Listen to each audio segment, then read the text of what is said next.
এই যে মানুষগুলা জীবনকে বাজে রেখে আমার জন্য কাজ, রাষ্ট্র ক্ষমতা খালেদা জিয়া উপজেলা বিএনপির সভাপতি, তার বাড়ি এলাকায় তার আপন ভাই আমার বিরুদ্ধে প্রার্থী। সেই নির্বাচন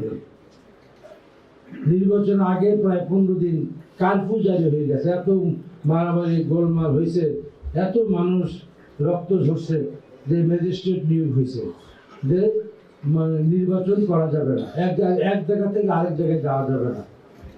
এবং নির্বাচনের দিন আমাকে বলা হলো আগের দিন যে আপনার নিরাপত্তা দিতে পারবো না, আপনার থানায় গিয়ে আশ্রয় নিতে হবে। আমি ভোরবেলা থানায় গেলাম, আমাকে ডক্টর ওকে বললো যে আপনার জন্য উপর একটা বিছানা রাখা আছে, আপনি সেখানে বিশ্রাম নেন। আমি সেখানে ঘুম দিয়ে বিকালবেলা উঠলাম, উঠে জিজ্ঞেস করলাম এখন কি এলাকায় যেতে পারি? যান। এই যে মানুষগুলা জীবনকে বাজে রেখে আমার জন্য কাজ,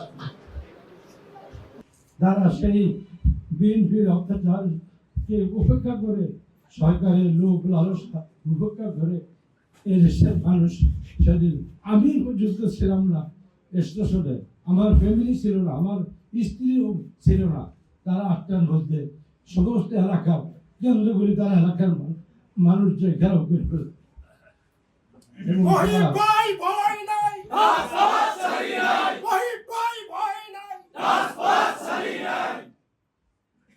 এবং তারা আমার বিরুদ্ধে যে বিএনপির সভাপতিটা তার জামানোর বাজেট হইল, আমি পটুয়াখালী জেলার ভিতরে হাইস্ট বোর্ডে চেয়ারম্যান হইলাম।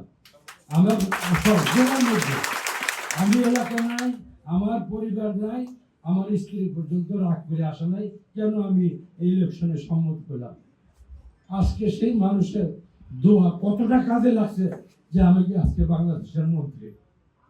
তারা বলছে আপনি আমাদেরকে বাঁচান, আপনি যদি আজকে আমাদেরকে তাহলে আমরা দোয়া করবো আপনাকে আল্লাহ অনেক উপরে উঠান।